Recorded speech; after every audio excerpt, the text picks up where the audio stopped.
Hello student, इस video के अंदर आज हम चैप्टर नंबर 1 स्टार्ट करेंगे, जिसका नाम है सेट्स। बहुत ही नॉर्मल चैप्टर है, ध्यान से देखो। तो सबसे पहले हम बात करते हैं जॉर्ज कैंटर। ये एक जर्मन मैथमेटिशियन था। आपकी टेक्स्ट बुक में आप देखना तो चैप्टर के पहले ही पेज पे आपको इसका फ़ोटो भी दिया हुआ है, जॉर्ज कैंटर। जॉर्ज कैंटर वो मैथमेटिशियन था जिसने थियरी ऑफ सेट यानी सेट को सबसे पहले एक्सप्लेन करने वाला कौन था? George canter. अब हम बात करते हैं कि सेट किसको बोलते हैं। तो सेट क्या होता है, तो उसकी डेफिनेशन कुछ ऐसी हो सकती है, a set is a well defined collection of the object. Set क्या है? एक वेल डिफाइंड यानी अच्छे से आप डिफाइन कर सकते हो, अच्छे से समझ सकते हो, कलेक्शन ऑफ ऑब्जेक्ट। ओके, ध्यान से देखो। तो जैसे सेट का डेफिनेशन है, उसको हम थोड़ा बाद में वापस इस डेफिनेशन पे आएंगे, लेकिन सेट को रिप्रेजेंट करने के लिए दो मेथड होती है। सबसे पहली मेथड कौन सी है? मेथड नंबर 1, रोस्टर फॉर्म या तो टेब्यूलर फॉर्म। रोस्टर फॉर्म को ही टेब्यूलर फॉर्म बोलेंगे। तो ध्यान से देखो, यहाँ पर आपको ये कैपिटल ए दिया हुआ है। सेट को रिप्रेजेंट हम कैपिटल लेटर से करेंगे। ए हो सकता है, बी हो सकता है, सी कोई भी हो सकता है। तो यहाँ पर आप देखो ये कर्ली ब्रैकेट दिया हुआ है। ओके, कर्ली ब्रैकेट के अंदर आपको अलग अलग एलिमेंट्स दिए हुए हैं और हर एलिमेंट्स के बीच में आपको एक कॉमा दिया हुआ है। तो इस तरीके से आपको अलग अलग एलिमेंट दिया हो और बीच में कहीं पे भी आपको कॉमा दिख रहा हो, तो उस फॉर्म को हम क्या बोलेंगे? Roster form. अच्छा, ये सेट ए है, इसको हम क्या लिख सकते हैं? सेट ए। तो सेट ए क्या है? कर्ली ब्रैकेट के अंदर, इसको हम कर्ली ब्रैकेट बोलेंगे। ये इस टाइप का जो ब्रैकेट होगा उसको हम कर्ली ब्रैकेट बोलेंगे, राइट। तो 1 2 3 4 5 6 7 8 9। अच्छा, ये हमें बता रहा है कि सेट ए है और इसके अंदर कितने एलिमेंट है? 9 एलिमेंट है। तो ये अच्छे से वेल डिफाइंड है। ओके, आप बिल्कुल क्लियरली बोल सकते हो कि ये एक सेट दिया हुआ है, 1 to 9 नंबर का, नेचुरल नंबर का ये एक सेट दिया हुआ है। तो सेट का डेफिनेशन क्या है? A set is a well defined collection of object. तो सेट क्या है? वेल डिफाइंड यानी अच्छे से डिफाइन किया, कलेक्शन ऑफ ऑब्जेक्ट। ओके, तो ये हो गया सेट। इसी तरीके से मान लो कि एक दूसरा सेट दिया हुआ है, तो 2 4 6 8 आपको कुछ नंबर दिए हुए हैं। ओके, और ये वेल डिफाइंड है कि भाई यहाँ पर इवन नंबर दिए हुए हैं। ओके, 2 4 6 8। अच्छा, यहाँ पर 8 दिया हुआ है यानी इवन नंबर तो है लेकिन लेस देन 10 है, कि 10 से कम इवन नंबर कौन से है? तो ये नंबर है। तो कर्ली ब्रैकेट के अंदर आपको हर एक एलिमेंट दिया हुआ है, कॉमा भी लगा हुआ है। तो इसको हम कौन सी मेथड बोलेंगे? Roster form. ओके, कौन सा फॉर्म बोलेंगे? Roster form. यहाँ पर आपको एक और सेट दिया हुआ है जिसको हमने सेट बी नाम दिया हुआ है। 1 4 9 16 25 36 49 64 81 एंड 100। तो आप देख सकते हो कि ये सारे नंबर एक परफेक्ट स्क्वायर है। देखो, 1 का स्क्वायर 1, 2 का स्क्वायर 4, 3 का स्क्वायर 9, 4 का स्क्वायर 16, 5 का स्क्वायर 25, 6 का स्क्वायर 36, 7 का स्क्वायर 49, 8 का स्क्वायर 64, इसी तरीके से 9 10। तो ये वेल डिफाइंड है कि आप देख सकते हो कि यहाँ पे कुछ एलिमेंट दिए हुए हैं, वो सारे परफेक्ट स्क्वायर है। तो ये वेल डिफाइंड है। अच्छा, कॉमा लगा हुआ है हर एक एलिमेंट के बीच में, तो हम ये कौन सा फॉर्म बोल सकते हैं? रोस्टर फॉर्म बोल सकते हैं। इसी तरीके से आपको यहाँ पर सेट सी दिया हुआ है। ओके, सेट सी, AEIOU। अब आपको बताया कि जो इंग्लिश अल्फ़ाबेट है उसके अंदर वॉवेल्स, तो ये वॉवेल्स आपको दिए हुए सारे, तो अच्छी तरीके से वेल डिफाइंड है, तो इसको हम सेट बोल सकते हैं, राइट। तो आपको कॉमा दिया हुआ है, तो ये कौन से फॉर्म में है? रोस्टर फॉर्म में है, राइट। तो रोस्टर फॉर्म के अंदर सेट को किस तरीके से बताते हैं? तो हर एक एलिमेंट के बीच में क्या होता है? कॉमा होता है। तो उसको हम कौन सा फॉर्म बोलेंगे? रोस्टर फॉर्म बोलेंगे। इसी तरीके से इसका एक और मेथड है जिसका नाम है set builder form. Okay, set को रिप्रेजेंट करने का दूसरा मेथड है सेट बिल्डर फॉर्म। अच्छा, इसमें आपने देखा कि रोस्टर फॉर्म के अंदर इस तरीके से करते हैं, 1 2 3 आपको बीच में कॉमा दिया हुआ है। यहाँ पर आपको कहीं पे भी कॉमा देखने को नहीं मिलेगा। ओके, तो यहाँ पर आप किस तरीके से, अगर इस तरीके से आपको अगर दिया हुआ है, ओके, वर्ड्स के अंदर आपको एक्सप्लेन किया गया है कि भाई आपको सेट ए बनाना है, लेकिन सेट ए में आपको क्या लेना है? x is a natural number less than 10। तो इस टाइप की जो मेथड है आप देख सकते हो, ये सच दैट, इसको हम सच दैट भी बोल सकते हैं। ओके, बहुत सारे बुक के अंदर इसको इस तरीके से भी बताते हैं, x such that x is a natural number. तो यहाँ पर आप देखो ये इस तरीके से जो लिखने वाला मेथड है इसको हम क्या बोलेंगे, सेट बिल्डर फॉर्म। इसको फिर आगे एक्सप्लेन कर सकते हैं कि इस तरीके से आपको दिया हुआ है, ये कौन से फॉर्म में दिया हुआ है आपको, सेट बिल्डर फॉर्म में। अब मान लो कि इसको हमें रोस्टर फॉर्म में ले जाना है, तो हम क्या बनाएंगे, तो पहले तो आपको ये स्टेटमेंट को समझना पड़ेगा कि भाई एक्स आपको लेना है, क्या लेना है, natural number less than 10। Natural number less than 10 कौन से होंगे, 1 2 3 4 5 6 7 8 9। तो ये सेट बिल्डर फॉर्म है जो इस तरीके से बताया हुआ है, और अभी हमने जो लिखा वो कौन सा फॉर्म है, रोस्टर फॉर्म है। एक्सरसाइज के अंदर आपको इस टाइप के क्वेश्चन दिए हुए हैं कि सेट बिल्डर फॉर्म दिया होगा रोस्टर फॉर्म में लिखो, या रोस्टर फॉर्म दिया होगा सेट बिल्डर में लिखो। ओके, एक और एग्जांपल देखते हैं सेट बिल्डर का कि भाई बी दिया हुआ है आपको, x such that x is a even natural number less than 10। आपको इवन नेचुरल नंबर लेने हैं, कौन से इवन, लेकिन लेस देन 10। तो ये सेट बिल्डर फॉर्म हुआ, लेकिन इसका आंसर हमें रोस्टर फॉर्म में लिखना हो तो क्या होगा, देखो लेस देन 10 10 से कम क्या लेने हैं, इवन नेचुरल नंबर, तो 2 4 6 8। तो ये कौन सा फॉर्म हुआ, रोस्टर फॉर्म। लेकिन ये जो आपको बताया गया है ये कौन सा फॉर्म हुआ, सेट बिल्डर फॉर्म। ओके, एक और यहाँ पर मैंने सेक्शन डी लिया हुआ है, सेट डी लिया हुआ है कि x is a vowel in English alphabet. तो ये जो मेथड है वो सेट बिल्डर फॉर्म की है। ओके, सेट बिल्डर फॉर्म की है। अब ये सेट बिल्डर फॉर्म में आपको दे दिया है कि एक्स आपको लेना है, क्या लेना है, वोवेल, और वो भी कहाँ से, इंग्लिश अल्फ़ाबेट से। तो ये सेट बिल्डर फॉर्म हो गया। अब हमें इसे रोस्टर फॉर्म में लिखना है, तो आपको समझना है कि वोवेल कौन कौन से है इंग्लिश अल्फ़ाबेट में, तो ए ई आई ओ यू। ये हमने अभी जो लिखा वो रोस्टर फॉर्म है, और इस तरीके से आपको दिया होगा।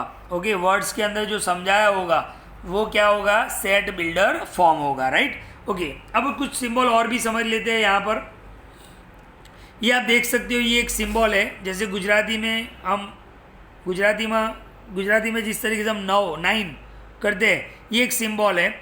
इसको हम बोलेंगे बिलोंग्स टू, क्या बोलेंगे, बिलोंग्स टू। और इसको हम क्या बोलेंगे, does not belongs to, does not belongs to.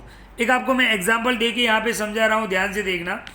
इसका एक एक्सरसाइज भी है, आपको मैं डायरेक्ट उसी एक्सरसाइज पे ले चलता हूँ। बिलोंग्स टू यानी होना, और डज नॉट बिलोंग्स टू यानी अंदर नहीं होना। बिलोंग्स टू का मतलब क्या होता है, अंदर होना, और डज नॉट बिलोंग्स टू का मतलब क्या होता है, अंदर नहीं होना, सेट के अंदर नहीं होना। तो इसका एक नॉर्मल एक्सरसाइज मैं आपको बता दूं, ध्यान से देखो। ये एक एक्सरसाइज है हमारे पास, ध्यान से देखना। 1.1 का क्वेश्चन नंबर 2 ले रहा हूँ मैं। तो आपको एक सेट दिया हुआ है, ए इज इक्वल टू 1 2 3 4 5। अच्छा, आप देख के बता सकते हो कि ये कौन सी मेथड का है, सेट कौन से मेथड से डिस्क्राइब किया है, तो रोस्टर फॉर्म से। रोस्टर फॉर्म को आइडेंटिफाई करने के लिए आप ये कॉमा देख लो, राइट। तो आपको ए इज इक्वल टू 1 2 3 4 5 दिया हुआ है।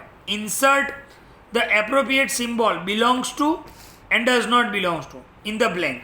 अब आप देखो इस सेट के अंदर कौन कौन से एलिमेंट है, 1 2 3 4 5। कौन सा सेट है, ए।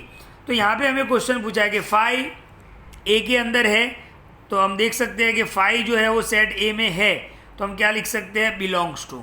चलो 8, क्या 8 यहाँ पर है, सेट ए में नहीं है, तो क्या लिखेंगे, डज नॉट बिलोंग्स टू। 0, तो 0 भी नहीं है, तो क्या लिखेंगे, डज नॉट बिलोंग्स टू। 4, तो 4 तो है सेट ए में, तो क्या लिखेंगे, बिलोंग्स टू। 2, तो 2 भी है सेट ए में, तो बिलोंग्स टू। और 10 नहीं है, यानी डज नॉट बिलोंग्स टू। तो आपने देखा कि बिलोंग्स टू और डज नॉट बिलोंग्स टू का मतलब क्या होता है।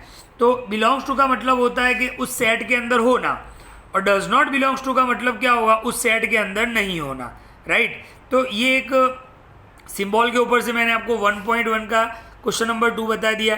अब कुछ और सिंबल हमें यहाँ पर समझने हैं, जो आपको मैं टेक्स्ट बुक से ही समझा देता हूँ। ध्यान से देखो, आपकी टेक्स्ट बुक का ही पेज है ये कुछ आपको सिंबल याद रखने हैं। जैसे कैपिटल एन, तो कैपिटल एन क्या होता है, set of all natural numbers. क्या होता है, set of all natural number. Okay, तो ध्यान से देखो, मैं आपको यहाँ पर क्लियर करते जा रहा हूँ कि भाई एन क्या है, set of all natural number, natural number यानी पॉजिटिव नंबर, तो कौन कौन से होंगे 1 2 3 4 डैश डैश डैश, अब इन्फिनेटिव तक यानी नो एंड, तो ये भी एक सेट बनता है, तो एन आएगा तो हम उसको क्या समझेंगे नेचुरल नंबर। ओके, इसी तरीके से जेड, कैपिटल जेड, तो जेड क्या होता है set of all integers, set of all integers.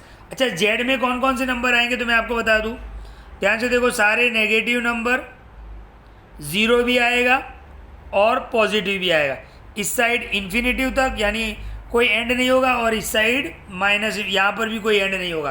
तो z जो है वो इंटीजर्स है, इंटीजर्स यानी नेगेटिव नंबर भी आ गए, ज़ीरो भी आ गया और पॉजिटिव नंबर भी आ गए, तो उसको हम क्या बोलेंगे z बोलेंगे। ओके, इसी तरीके से q, q किसके लिए सिंबल, तो set of all rational number, किसके लिए rational number. Okay, rational number हमने स्टैंडर्ड 9 में पढ़ा था, मैं आपको वापस एक बार याद करवा दूं, या तो ये हो सकता है कि आपको स्टैंडर्ड 9 के कुछ एक दो वीडियो में आपको सेंड कर दूंगा, तो आपको ये सारे नंबर एक बार वापस याद आ जाएंगे। रैशनल नंबर क्या होता है, वो सारे नंबर जिसको आप P/Q के फॉर्म में लिख सकते हो, यानी फ्रैक्शन फॉर्म में लिख सकते हो। कंडीशन क्या होता है, नीचे ज़ीरो नहीं होना चाहिए, तो जैसे देखो 2/3 -5/8 3/4, तो ये ऊपर वाला नंबर होता है वो P और नीचे क्या होता है Q, तो ये सारे रैशनल नंबर। अच्छा, 3 भी एक रैशनल नंबर है क्योंकि 3 के नीचे भी आप 1 लिख सकते हो। ओके, -8 भी एक रैशनल नंबर है क्योंकि इसके नीचे भी आप 1 लिख सकते हो। तो Q क्या है, set of all rational numbers. Okay, इसी तरीके से R की बात करते हैं, कैपिटल R, कैपिटल R क्या है, set of all real numbers. Okay, अब ये रियल नंबर क्या होते हैं, तो मैं आपको स्टैंडर्ड 9 के कुछ वीडियो भी सेंड करूंगा आज, वो आप एक बार जरूर देख लेना ताकि ये सारे नंबर क्लियर हो जाए। रियल नंबर क्या होते हैं, तो रियल नंबर किसका प्लस होता है, rational number plus irrational number, कि रैशनल नंबर, सारे रैशनल नंबर और सारे इरेशनल नंबर मिल के क्या बनाएंगे, रियल नंबर बताएंगे। अच्छा, रैशनल नंबर में कौन कौन से नंबर आ गए, तो पॉजिटिव नंबर आ जाएंगे, नेगेटिव नंबर आ जाएंगे, सारे नंबर आ जाएंगे। और इरेशनल में क्या होते हैं, आपको स्टैंडर्ड 9 के अंदर सीखा था कि भाई, जैसे मैं आपको इरेशनल का एक एग्जांपल दूं कि जैसे √23, अब 23 तो किसी का स्क्वायर नहीं है, तो इस टाइप के नंबर जो होते हैं वो इरेशनल नंबर होते हैं। अच्छा, मान लो कि आपको √25 दिया है, तो √25 तो क्या होता है 5, और 5 के नीचे हम 1 लिख सकते हैं, तो ये तो रैशनल नंबर हो गया, लेकिन जिसका रूट नहीं निकलता है वो इरेशनल नंबर होते हैं। तो R क्या होता है, set of all real number, और रियल नंबर किससे बनते हैं, rational number plus irrational number. Okay, इसी तरीके से मान लो कि कहीं पे लिखा हो Z+। ओके, तो Z तो क्या था, इंटीजर्स था।